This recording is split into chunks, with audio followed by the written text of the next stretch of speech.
عزيزي المشاهد، أنت الآن على قناة قلب الفيلم. يا ريت تدعم القناة بلايك واشتراك وتفعيل الجرس.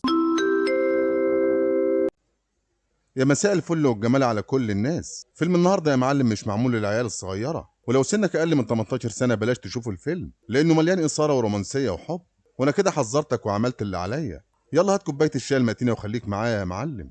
بتبدأ الحكاية مع معلمة جميلة زي القمر، عندها حوالي 33 سنة، واسمها الجميلة إليان. كل يوم بعد المدرسة بتتمشى وتعمل شوية رياضة علشان تحافظ على جسمها، وبعد ما تخلص بترجع البيت تقضي بقية اليوم مع جوزها مايكل وبنتها كريستين. وبنشوف بنتها الصغيرة كريستين نايمة وسطهم وبتلعب معاهم وهي فرحانة جدا. لحد كده الأمور تمام وعشرة على عشرة ومفيش حاجة غريبة. تاني يوم الصبح يا معلم المعلمة إليان بتروح المدرسة زي عوايدها، وبنشوفها وهي موجودة في الفصل بتوزع أسئلة الامتحان. وبنشوف طالب اسمه بيني لسه منقول جديد في المدرسة، باين عليه إن هو طالب مهتم بنفسه جدا وكمان وسيم ورايق، وأي بنت تتمنى تقرب منه وتصاحبه. وساعتها الحاجة الغريبة إن بيني كان بيبص للمعلمة إليان بنظرات غريبة جدا كلها شوق وحب وغرام. وقتها المعلمة بتاخد بالها وهو بيبص عليها وكانت مستغربة جدا، لكن أول مرة ما حطتش في بالها. لكن بعد شوية لاحظت إن هو مركز معاها جدا وعينيه على حاجات في جسمها وما كانش راضي يشيل عينه من عليها. بعد كده يا معلم الحصة بتخلص واليوم يعدي طبيعي. بعد كده بتروح المدرسة بتاع بنتها كريستين علشان تاخدها معاها وهي راجعة البيت، وساعتها شافت الطالب بيني ماشي في الشارع وبيلعب مع الكلب بتاعه، وفضلت تفكر في الولد الغامض ده ومستغربة جدا من الحاجات اللي بيعملها. ولما رجعت البيت يا معلم بالليل وهي نايمه مع جوزها كان بالها وتفكيرها مشغول بالطالب بيني اللي بيبص عليها بنظرات غريبه جوه الفصل ومش عارفه تتصرف معاه ازاي. وتاني يوم بتروح المدرسه وكلها نشاط وحيويه وبتصبح على زمايلها. ولما دخلت الفصل يا معلم خلت واحد من الطلاب يراجع الدرس بتاع امبارح مع اصحابه اللي شرحته امبارح علشان تعرف مستوى الطلبه اللي عندها في الفصل. وقتها بنت من الطلبة يا معلم كانت فاتحة التليفون بتاعها وبتسمع أغاني. راحت المعلمة ليان اتكلمت معاها وبدأت تحذر فيها، لكن الطالبة ما اهتمتش بكلامها وشغلت التليفون مرة تانية. راحت المعلمة اتعصبت عليها وخدت منها التليفون ورجعتها مكانها مرة تانية. لكن الطالبة وهي راجعة يا معلم قالت على المعلمة كلام بذيء، علشان كده مشيتها من الفصل وقالت لها تليفونك موجود مع إدارة المدرسة. بعد كده الحصة بتخلص يا معلم والمعلمة ليان راحت الكافيتيريا بتاع المدرسة علشان تعمل لها فنجان قهوة تهدي بيه أعصابها شوية. المفاجأة وهي بتبص من الشباك شافت الطالب بيني واقف مع البنت بتاع التليفون ومتعصب عليها جدا ورمى لها الشنطة بتاعتها على الأرض وكمان كسر ليها العجلة بتاعتها. ساعتها المعلمة استغربت جدا من تصرفاته، وبعد كده بترجع البيت وتعمل شوية رياضة علشان تنشط جسمها. تاني يوم في المدرسة بتسأل صاحبتها عن الطالب بيني، قالت لها ده طالب كويس جدا ومش بيعمل أي مشاكل وأصحابه مسميينه بنجوان المدرسة. وقتها المعلمة اليان عرفتها إن بيبص عليها بنظرات غريبة وهي مش فاهمة بيعمل كده ليه. راحت صاحبتها ردت عليها وقالت لها ما تاخديش في بالك، ده طالب مراهق وهتمر عليك الحاجات دي كتير ولازم تعدي كل الحاجات ديت. لكن وقتها اليان يا معلم لاحظت إن صاحبتها مخبية عنها حاجة خاصة بالطالب بيني أو كان بينهم علاقة هما الاتنين. وفي نهاية اليوم الدراسي يا معلم المعلمة اليان شافت بيني ماشي في صالة المدرسة، راحت قالت له عاوزة اتكلم معاك على انفراد. وبيني وقتها فرح جدا وراح معاها لانه كان فاكر ان هي هتقول له انها معجبة بيه، لكن اتصدم لما قالت له انت انسان مش طبيعي وعندك اضطرابات نفسية وانا ممكن اساعدك واحل اي مشكلة انت بتعاني منها. راح بيني اتعصب جدا من كلامها وعرفها ان هو ما عندوش اي مشاكل. بعد كده بتقول له انا هسألك سؤالين وعاوزك تجاوب عليهم. السؤال الاول انت بتبص عليا كتير ليه؟ والسؤال التاني انت ليه كسرت العجلة بتاع صاحبتك؟ راح رد عليها وقال لها انت لحد دلوقتي ما تعرفش ليه انا بعمل كده، وضحك من غير ما يقول لها اي حاجه وفضل مركز معاها وعينيه كلها حب وشغف. والمعلمه ليان محتاره ومش عارفه هو عاوز منها ايه. وهو ماشي يا معلم المعلمه ليان بتقول له لو قابلتك اي مشكله يا ريت تعرفني علشان اساعدك فيها، ويا ريت تعتبرني من هنا ورايح صاحبتك او اختك الكبيره وتقول لي على كل حاجه بتمر بيها من غير اي تردد ولا خوف. بعد كده بيني بيسيبها ويمشي. وفي المشهد التاني المعلمة ليان بترجع البيت وبدأت تشوف درجات الطلاب في الامتحان. وقتها شافت الصورة بتاع الطالب بيني وفضلت تفكر فيه ومحتارة هو عاوز منها ايه. بعد كده بتجري بتعمل شوية رياضة علشان تحافظ يا معلم على جسمها، وهي بتجري بتفكر في الشاب الغامض بيني والتوتر بدأ يسيطر عليها. نفسها تعرف هو عاوز منها ايه، لكن من الواضح يا معلم ان المعلمة اليان بدأت تحبه وتتعلق بيه لانه شاب وسيم وشيك واي واحدة تتمنى تعمل علاقة معاه. علشان كده في المدرسة بعد نهاية الحصة دخلت الفصل وشافت الشنطة بتاعته مرمية على الارض، راحت فتحتها عشان تتأكد منها. ووقتها شافت الملابس بتاعته موجودة، راحت طلعتها وفضلت تشم في البرفان بتاعه، وكانت مندمجة جدا مع الملابس بتاعته وقربت تحضنها. وساعتها يا معلم الشيطان بدأ يسيطر عليها، وما كانتش قادرة تتحكم في نفسها. شكلها بدأت تعجب بيه لكن مش قادرة تقوله لأنه طالب عندها وما ينفعش يكون بينهم أي حاجة. ولما روحت البيت يا معلم التفكير بدأ يسيطر عليها حتى وهي مع جوزها. وفي يوم من الايام يا معلم الحلوه اليان دخلت دورة الميه بتاع المدرسه. فجاه مره واحده بيروح عندها الطالب بيني، ولما شافته اتخضت جدا.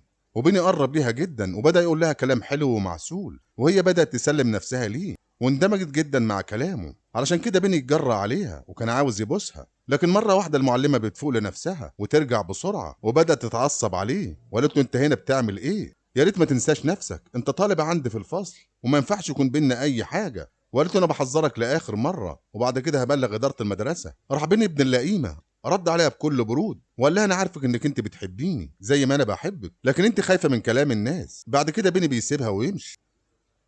تاني يوم اثناء الحصه يا معلم بيني كان قاعد مسبل لها عينيه في الفصل وبيبص عليها بنظرات كلها شوق وحب وما كانش قادر يشيل عينه من عليها. وقتها المعلمه اليان يا معلم خافت ان الطلبه تاخد بالها، علشان كده بدات تتجاهله. وبعد ما اليوم الدراسي انتهى يا معلم الطالب بيني مشي وراها وعزمها انها تسهر معاه الليله. راحت المعلمه اتعصبت عليه من كلامه وبعد كده اتكلمت معاه على جنب وقالت له انت عاوز مني ايه؟ يا ريت تبعد عني، انا واحده متجوزه وعندي بنت وانا مش عاوزه مشاكل وفضايح في المدرسه، ومستحيل توصل للي انت عاوزه لانك طالب عندي وفي فرق سن بيني وبينك. يا ريت تشوف لك واحده تانية من سنك تحبها وتحبك وبتعرفوا ان اللي بيعمله معاها مش حلو ليها وليه. بعد كده بتسيبه وتمشي. لكن وقتها وهي رايحه عند العربيه بتاعتها يا معلم شافت مرايه العربيه مكسوره. ساعتها شكت ان بيني هو اللي عمل فيها كده.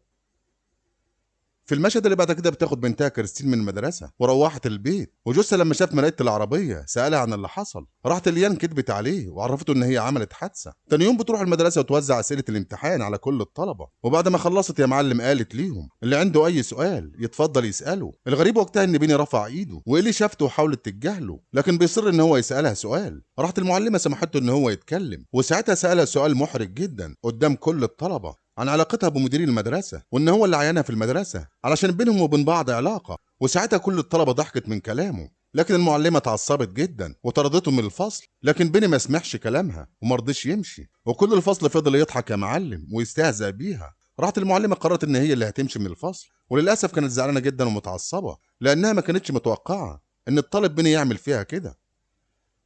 في المشهد اللي بعد كده بنشوفها بتجري بتعمل رياضة علشان تحاول تهدى وتنسى اللي حصل.